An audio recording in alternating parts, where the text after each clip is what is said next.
I remember being a kid and at our local Harley Davidson dealership in town. It was right behind the gas station. And on Saturday mornings, my dad and I would go to the gas station and we'd get donuts. And I would jump on the fence and look over the fence between the gas station and the motorcycle shop. And the field that was on the backside of that fence and between the motorcycle shop would just be filled with Harleys. And I just remember looking at all the bikes and being like, wow, look at all these motorcycles, Welcome to the Gearheads and Gasoline podcast, where we dive into the high-octane world of market-leading shop owners, shop employees, and automotive enthusiasts from the aftermarket, restoration, performance, and racing industries. So strap in as we take you on an awesome journey with our guests as they share their real-life stories, lessons learned, business advice, and unfiltered insights to help you beat the school of hard knocks. Gearheads and Gasoline, fueling your success.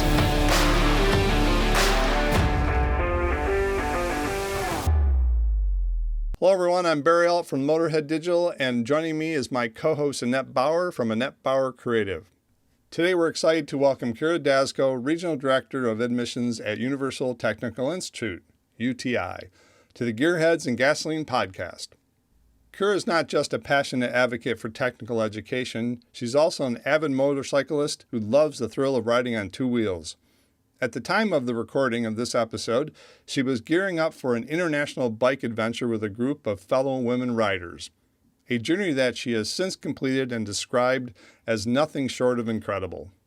As a graduate of technical school, Kira brings a unique perspective to the table, with over 15 years of experience in self-driven management and business relations within the trades. She is dedicated to making trade careers more accessible to young adults. Her mission is to enhance economic competitiveness and support technical careers across the nation, ensuring that future generations have the essential skills needed for trades that can't be outsourced. Aligned with UTI's vision to change the world one life at a time, Kira is committed to empowering youth through education and knowledge, contributing to a brighter future.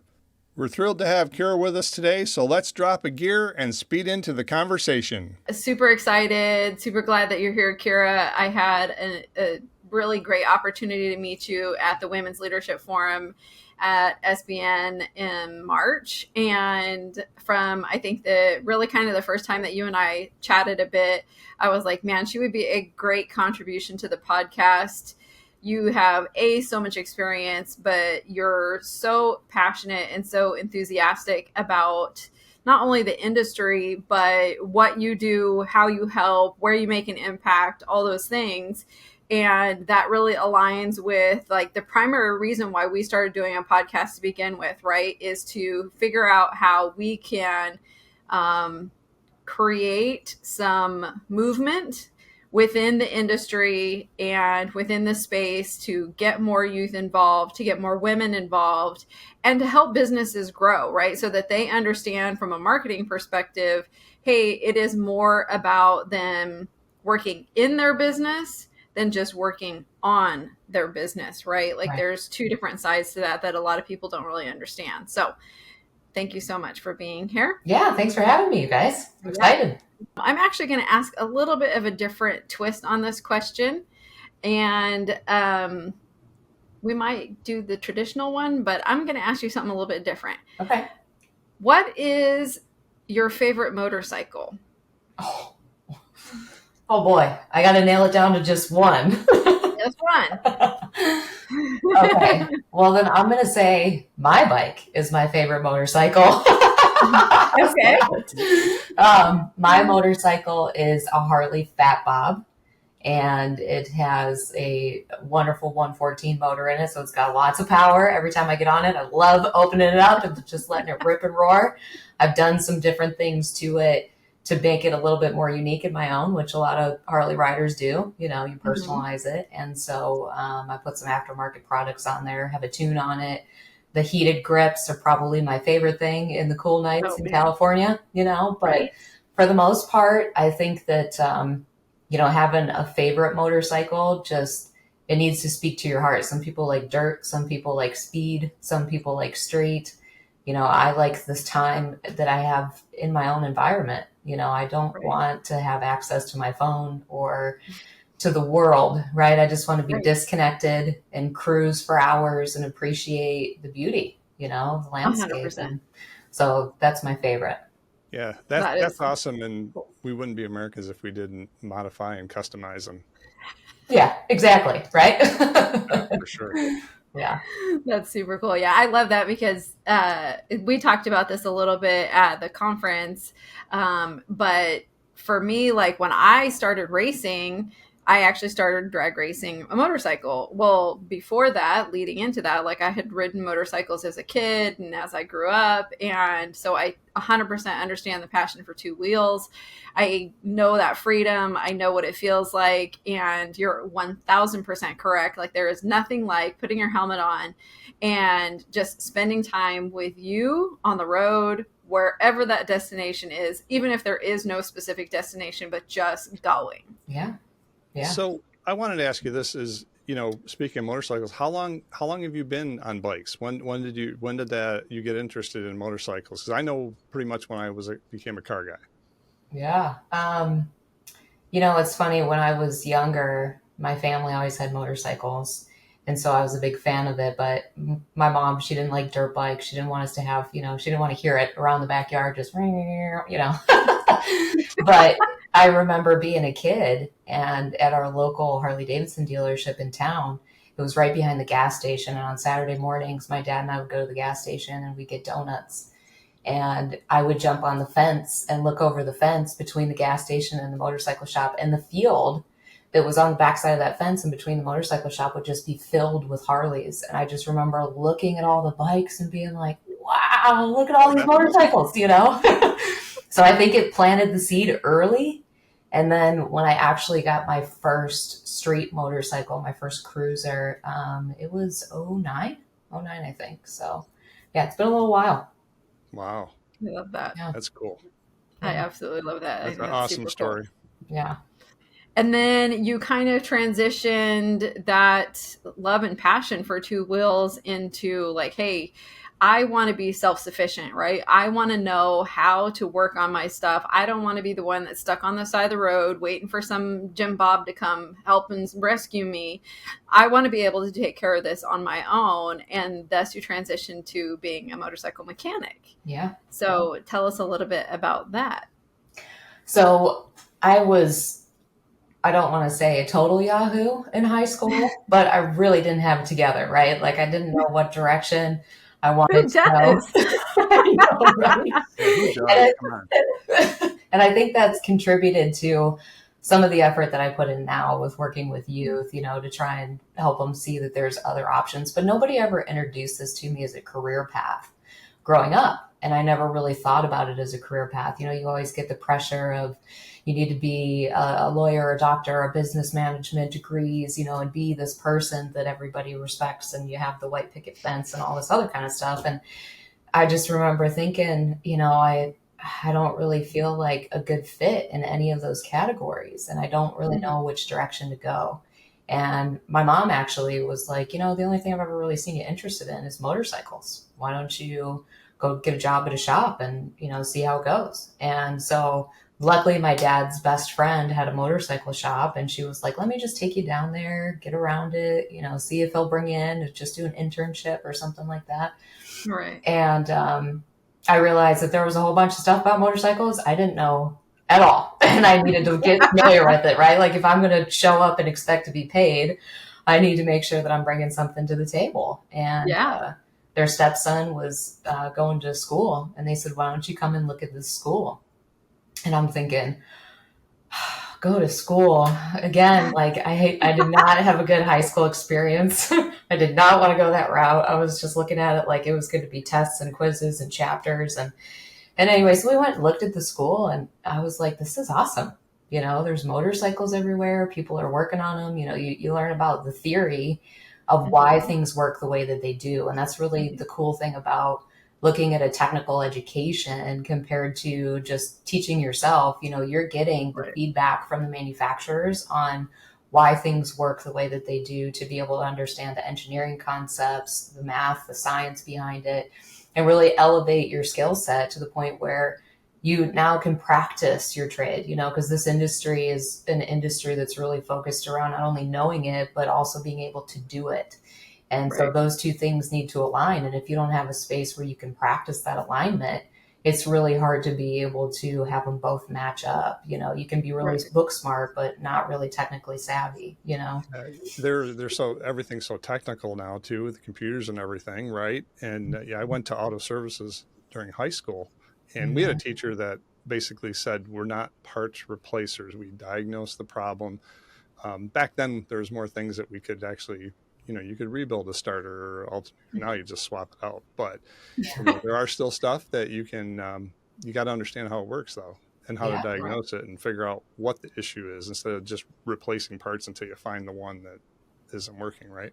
Yeah, yeah, you Right. can't just be a parts replacer. You got to really focus on what it is that caused the problem from the get-go. And then on the flip side of that too, is it a warranty issue? Was it something that you caused because of the Hmm. parts that you put on? Is it something that's just wear and tear? So there's a plethora of different reasons why things happen the way that they do. And so making sure that you really understand that difference is going to school, it just helped me to be able to be more confident, like you said, in that, be in a position where I don't have to rely on somebody else to provide me with that information. But in addition to that, now I have a you know, a base to work off of. Right. Now I have a basic understanding to be able to build off of. And when I hear somebody talking about a certain product, then I can think back of, okay, this is how things work. So I can understand how this would be engaged in that type of environment or in that usage. And it makes more sense. So 100%. And it definitely puts you in a category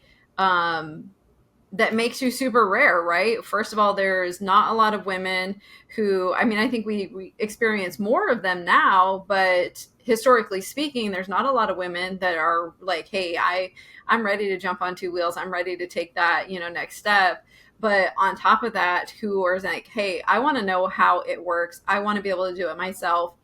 So that puts you in this really rare a category where you're like, I'm self-sufficient, I'm interested in it, I'm passionate about it, and this is something that I do every day. So it does give you that the opportunity to be able to help other people, or even just be able to, and I can say this from the experience of racing, right? When you're in a conversation with most men, no offense, Barry, most men, but you're in a conversation with most men who are all standing around in their little circle having their conversation about how they do this or how that works or this is supposed to do that. And what they're talking about is wrong, but you just kind of sit there and go, y'all own this because this is what you think. And I'm not going to say anything because you're not going to believe me anyway. yeah. You're just going to, like I've literally in my own circles, I've had guys made the comment like, you just take pictures, you don't know. I'm like, cool, you think whatever you need. Yeah. Yeah. Well, and good for you for just letting it roll off your back too, and knowing that at the end of the day, you're self-confident in what your skill set is and what your knowledge base is. And it doesn't really matter at that point what anybody else thinks about it, because you're Right. going to shine, and I'm sure in your racing career and the things that you did, you shone in those moments and other people were like, dang, look at that girl, right? Like you didn't have to say it. Your work speaks for itself or your skill set speaks for itself. So it's kind of cool Right. to just know, like, at the end of the day, it doesn't really matter. And I'm just going to keep Yeah. on trucking. Yeah. So, Absolutely. I tell like my kids and I tell friends and family, like I live by three rules in my life, all of which affect how other people think of me, right? mhm. One, if you don't pay my bills, if you don't sit at my table at dinner, and if I don't call you in an emergency, what you think of me actually means nothing. Right. Yep. If you do not fit in one of those three categories, I cannot help you. Yes. Totally. That's awesome. No, I love it. And I have heard time and time again, especially when I'm at the racetrack, and I'm sure that you can kind of probably to some degree align with that, is especially riding bikes, is that I have heard so many different times from people, guys the same, like, oh no, there is no way that I would get on a motorcycle, or there's no way I would race a motorcycle, or like that's just too dangerous, that's just too this or too that.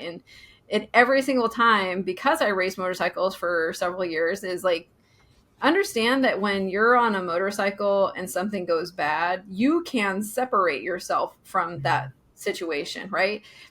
Now, that's not to say you don't take the chance of getting hurt, because that's real, but you can still separate yourself from that machine. Yeah. But when you're in a car, you're in it until the end, no matter what. Like, unless we're talking about something catastrophic where stuff comes apart, the chassis wasn't built right, you are on the ride. Yeah, no doubt. Yeah, you're locked in, four doors and a kid around you for sure. Yeah. For better or worse. Yeah, I have a really good friend that's been riding bikes since the 70s. He used to drag race bikes and stuff, and he still does. And I wanted to, and I just didn't, not because I didn't think I could. I think it was more of the other people out there that aren't paying attention scare the hell out of me. And he says the same thing. He says, you have to be so aware every second, and not because of what you're doing, more because of everybody else and everything around you that can happen because they're not paying attention. Yeah, no doubt. And in California, you can split lanes. And that was something that, growing up in Ohio, I had never really heard of it. I wasn't familiar with it. And then coming out here, I remember my first 105-degree day, and I was in black, and I'm on my motorcycle in, full packed traffic. And I'm thinking, this is my only option. And it's for my own survival to make sure I don't overheat, Yeah. But sitting in a blow dryer. Yeah, exactly. But just going down that road and between all those cars, it was nerve wracking. But at the same time, not everybody responds the same way. Some people are trying to cut lanes themselves. So you just need to be completely aware all the time of all the drivers around you and be defensive, drive defensively in those moments. So, but there's so many good things that you don't experience if you're in a car. There's so many good things on a motorcycle, that just different viewpoints, the freedom of it, I think, is what attracts me to it. I can't think about getting on my bike and not just having that openness, and that connectivity of your surroundings. You just feel like you're one, with the space, with the road, looking down and seeing that yellow strip going by. It's like it's right there, but at the same time, you're just floating through it, if that makes sense. It's just it does. I have a new appreciation for it, though. Yeah. Not that I'm going to go out and buy a bike today, but that's cool. Thinking about that, that's really interesting that I never thought of it that way. Yeah.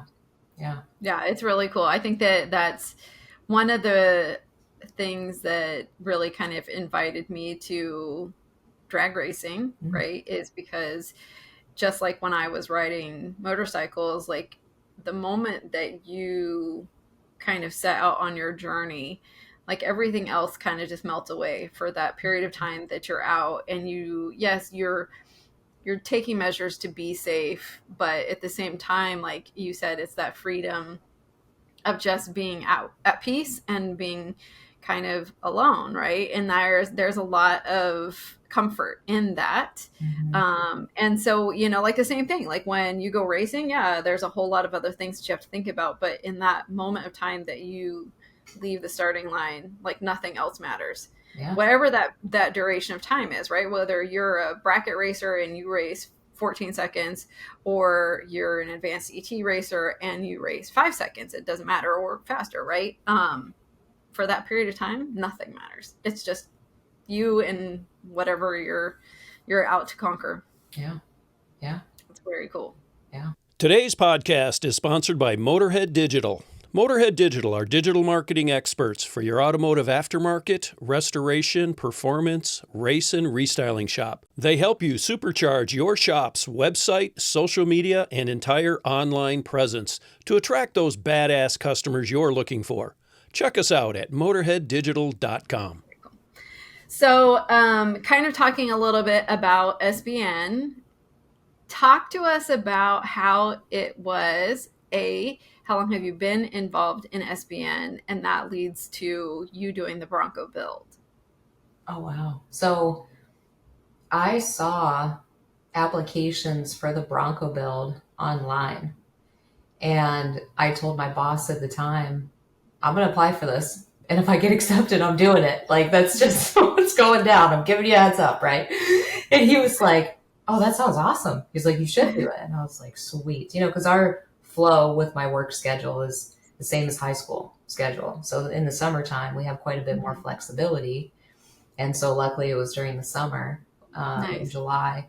And so that was the first time that I was introduced to working with SBN. And when I applied for it, I was accepted. It was great.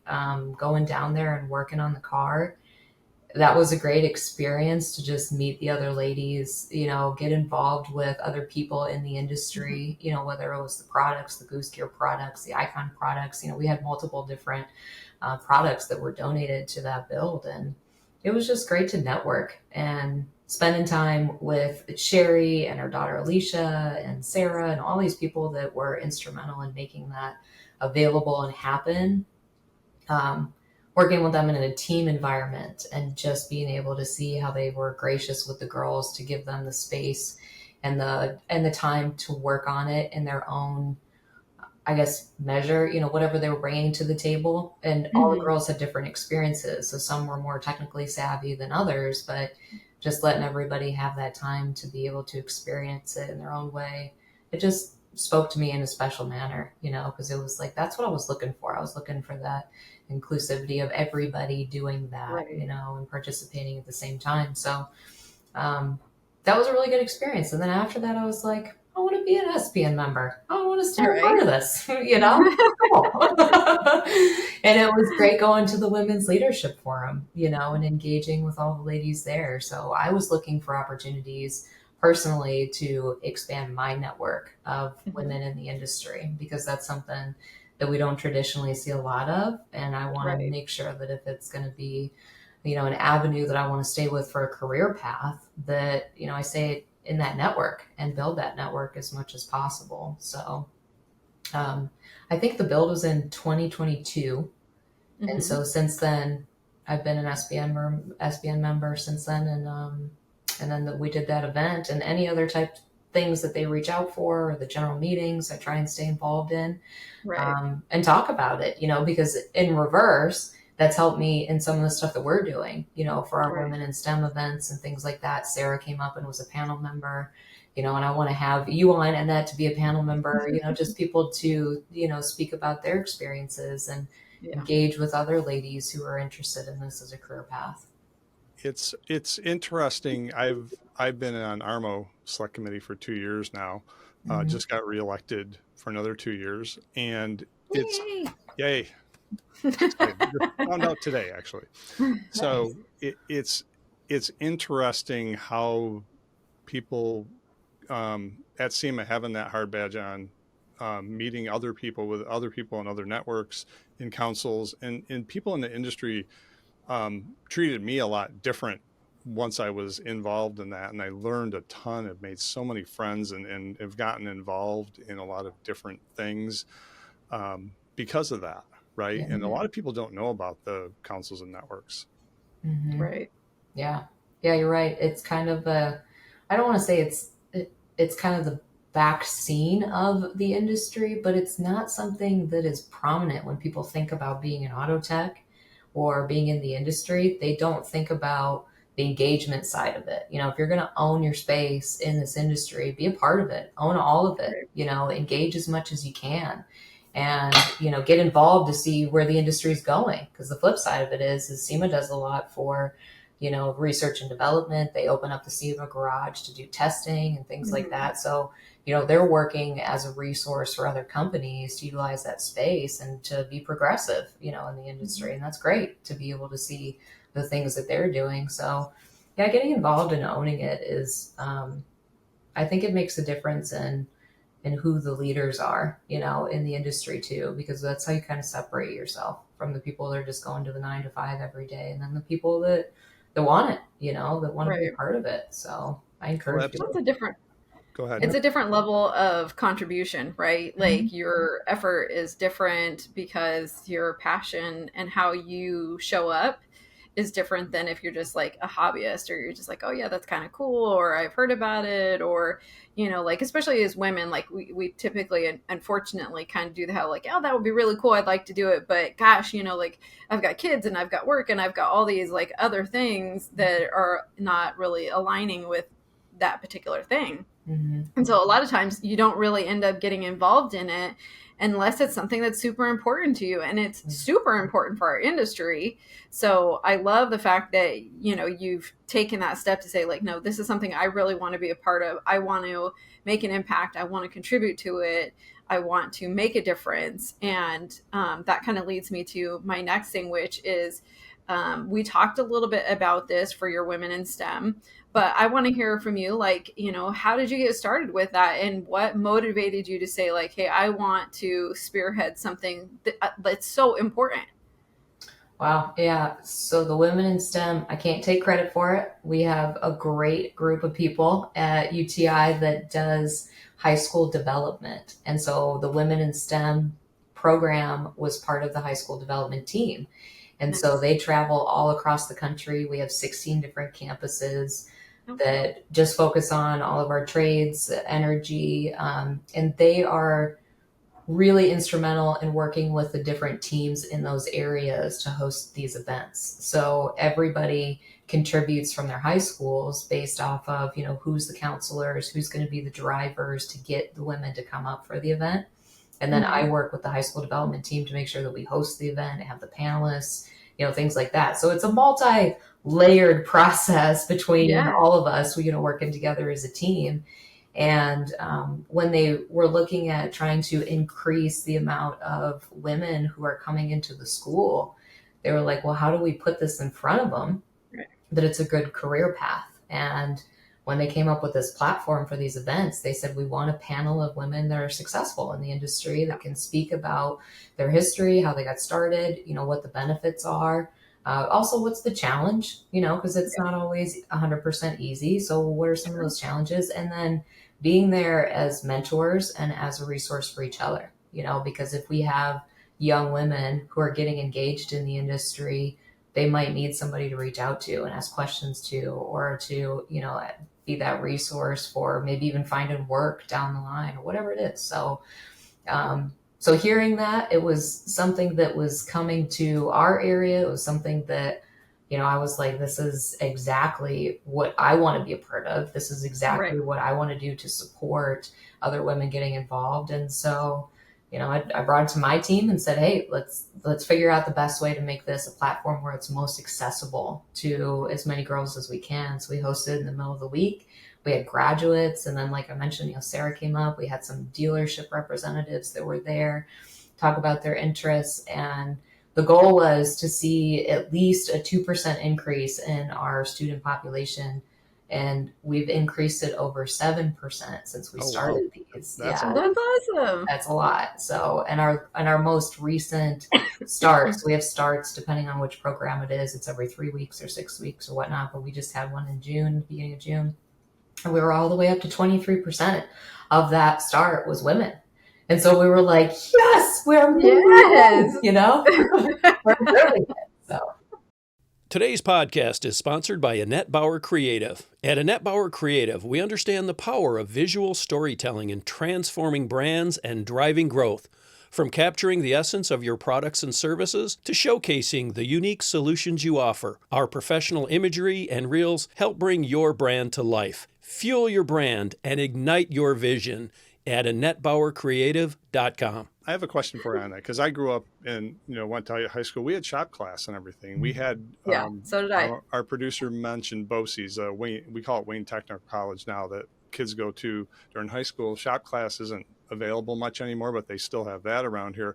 How are you reaching out to these schools and making them aware of UTI and what UTI represents and the STEM, all the women involved in, and getting more women involved, speaking to guidance counselors to let them know, because a lot of kids don't know what shop class is, how much less anything else, right? Yeah. No, that's a great question. So working in field admissions, our division of Universal Technical Institute is specifically geared for high school engagement. Mhm. So I have a team of 9 representatives from the Oregon border to Fresno to Reno, and those people work with me to go out to high schools and to speak in those classes. So they do a workshop, and the workshop is to talk about what the changes are in the industry as far as where the jobs are at. You know, we have a skilled trades gap right now, and we're starting to see this big gap of job openings and not enough people coming in to take these jobs. And so we show them the data, we show them the numbers, we talk about, you know, how many of those jobs are expected to grow, you know, over the next 10 years and what that's going to look like. Because a lot of these kids, while they're in high school, they're going through and they're exploring different options at that time to try and figure out what the next step is for post-secondary education. And so we do presentations for these workshops, and we do a budgeting worksheet. We talk about what it takes to just survive or to thrive. You know, do you want to be in a position where the job and the industry that you have and are using as a pathway to be able to make the best life that you want, you know, and what do those job salaries look like? What does the growth look like I mentioned? And then, of course, you know, moving into what are kind of some of the best options for me? How do I learn? You know, what am I going to enjoy?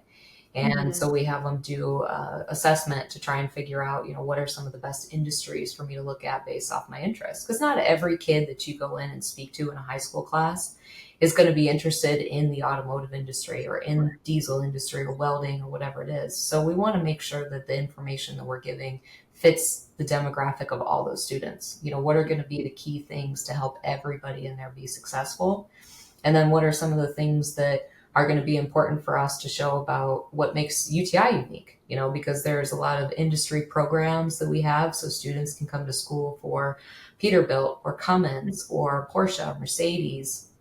And all the manufacturers are partnering with us to provide us with what the technical product is, and then what is the training that they train their technicians around those products. So every year when they make new products, they have to go through and do update training with all their technicians. So they provide us with those details and with those products to update our classes. So it's quite literally coming from the industry. We're working with them, and we have that relationship so the students can get access to what they're really going to see out in the industry. And so we try to make sure that we tell them the uniqueness of that specialized process. You know, if you're going to be in this industry and in this business, not only are the certifications important, and not only is it important to practice your trade, but also to make sure that they're familiar with what the industry expectation is on the backside, you know, to continue that process, investing in yourself, going back to school, working on those certifications. It never ends. You know, it's a never ending process. So we talk about that structure.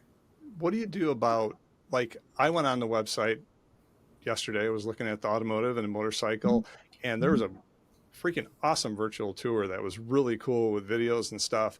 And I saw some open top roadster type cars on that thing. And so the question I have, being on ARMO, and very interested in modifications of cars and performance and things like that. When you're talking to the students in the high school, are you talking about just auto service and repair? Or are you getting into, hey, there's also jobs over here in the restoration, the performance industry, the racing industry, things like that, and educating that it's not just changing oil or diagnosing a computer at a dealership? Yeah, absolutely. Our program is really set up to be able to cover kind of all those different areas, right? So we have electric vehicle training, we have hybrid, we have the basics of, you know, each individual system, how it works, what's the theory behind it, but then also the functionality of it, and then how all those different systems work together and troubleshooting, manufacturer specific programs. And then we have a power and performance, which is where you saw the 1923 T-buckets, right? Oh, okay. So that's where I saw that, because I know when I went to school, we went to school, and maybe it was just the time and space. The restoration shops weren't. They're all over the place now, right? In the performance shops, and there was when I went to school, but we went to school to go, you know, work in a dealership, you know, at book rate, and that was what was taught to us.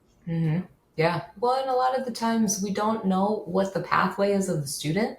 So we don't want to just pinpoint them on this is your only option. It's really That's good. about, I'm glad to hear that. Yeah. yeah, it's really about spreading your wings and seeing what fits you and your interests the best. Now, everybody is always interested in power and performance. They all want to do modifications to their cars, right? They're Who all doesn't? about that. Totally understand, right? But there's also the other side of it where we're like, well, you need to understand more of the backstory of it, right? What is the true meaning of power and performance? What are you actually doing inside your engine, and what is going to be a differentiator, out on the track? Like I'm sure you've dealt with Annette, whether it's the temperature, whether it's the elevation, you got to pay attention to what your environment it goes back to basics, right? And the core of what it is before it is even modified. You got to understand all that. Even working in a dealership for a year or so may even be very beneficial for somebody that wants to move on to a performance shop or a build shop or a restoration shop. You still have to have that baseline and understanding all the computers and things like that, because it's in all of the cars now, even the builds a lot of people are doing. Yeah, 100%. I mean, like, you are spot on to say, like, you need to know how the internals work in order for you to make decisions that are going to affect how the car performs, or bike for that fact performs in a performance situation, right? That comes down to, like, what your tire pressure is. That comes down to what your chassis setup is, like what your suspension is, or she's like how much weight you have on the front of the car versus the back of the car, like, where your weight distribution is. There's so many different things that are involved in it. But in order for all of those things to work, you need to know how the inside of your motor is working to get you there. Yeah. And I love that you guys address so many different options for them, right? So we had a guest, this is probably last month or so, that was kind of talking about, like, we've got so many different things that people can do within the automotive industry, right? So, like, when people come in, just like Barry had mentioned, they think like, oh, well, I don't want to change oil for the rest of my life.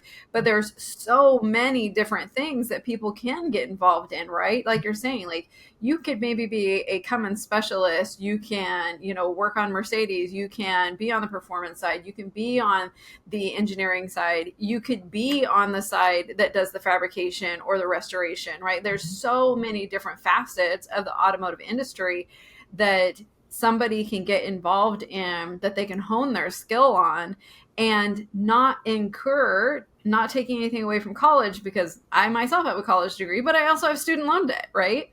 And that's something that we face on another life, I work in the construction industry, and we deal with that all the time, right? Like, there is incredible careers out there, trades oriented, that don't require you to go into debt tens of hundreds or thousands of dollars, depending on what your skill set is, for you to earn a living and have a career that you are happy with. Right. And I love that you guys give them options, that you explain and show them what that means and where that can take them. Yeah. Well, and the other thing too is when we go into the workshops in the high school and we talk about the versatility in these types of industries, I use myself as an example, right? I went to school to be a motorcycle tech. I was in a motorcycle shop. I worked at a motorcycle school, moved my way into admissions from career services. There's been a lot of different things that my technical skill sets have helped me be able to do in my job that have set me aside and different than anybody else that I'm working with, even in admissions, right? So just having that skill set and that understanding when you enter the industry gives you so much more opportunity to be able to figure out what your fit is. And it's hard for people to find, salesmen or service managers or service writers or whatever it is that have some of that technical knowledge. So it's just going to make you be somebody that's attractive to different employers. And it's not like you have to choose one path when you enter this industry. And that's the great part about it. You have really the industry to be able to work with, figure out where your spot is. So yeah, to get in where you fit in and where you're happy with. I think that's probably one of the biggest aspects of it, right? Is that, just like you said, like, I see kids all the time who are like super stoked about making modifications to their car. And unfortunately, and fortunately, they all often will listen to, like, whoever the loudest guy is, whoever has the biggest wallet, who can put the most changes to his whatever it is, like, right, motorcycle, car, I don't care. Yeah. Most everybody listens to that guy because they're like, oh, well, you must know what you're talking about because you have all this stuff on there. And that doesn't necessarily mean anything. That means that he knows how to pay somebody. Yeah, that's true. Yeah. That's about all that means. Yeah. So we've talked a lot about what like you are passionate about in terms of, how you do it through UTI of getting more youth engagement. And I know that we talked a little bit about this at the WLF forum, but I want to kind of go back to that youth engagement part. As we talked about when we started the show, obviously that's a big thing for us within the industry is getting the younger generation involved in it, right? Mm-hmm. We're at a very pinnacle point right now where we've got a lot of people who have already been in the industry for so long who are aging out, right? They're retiring. They do it just as a hobby now, or they, just do it because it's something that kind of gives them that extra life.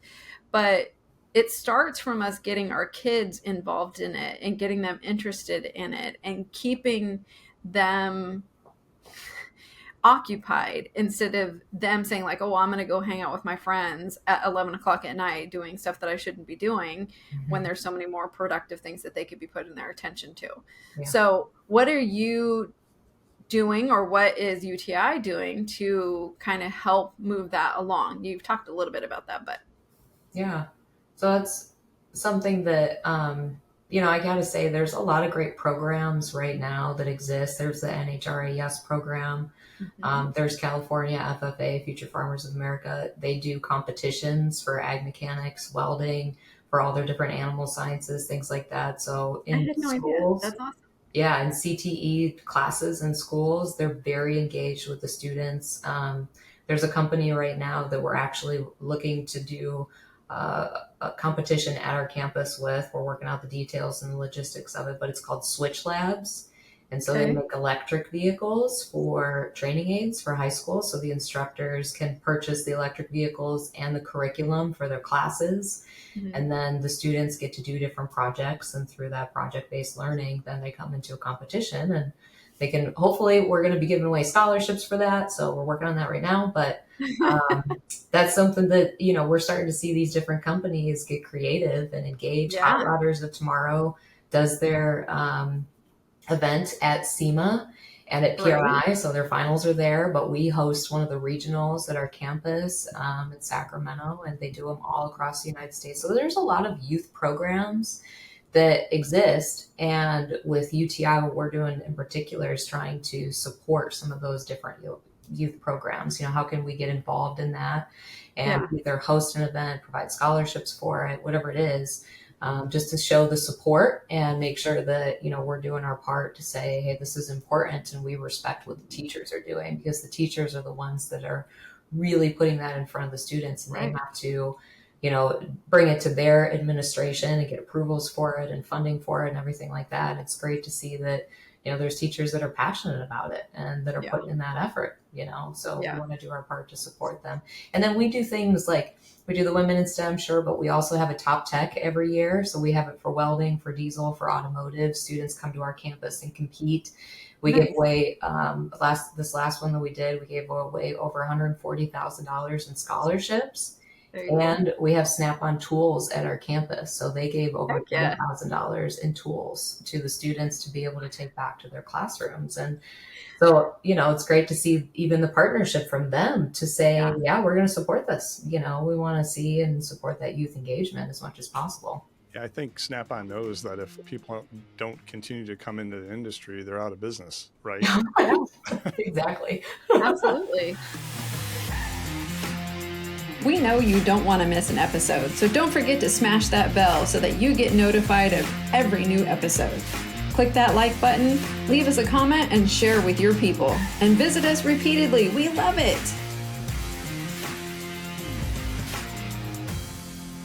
Like this show? Want more? Then head to WatchPTTV.com, the new 100% free PowerTube TV streaming network. Home of the best classic and new motorsports racing and build shows on the web.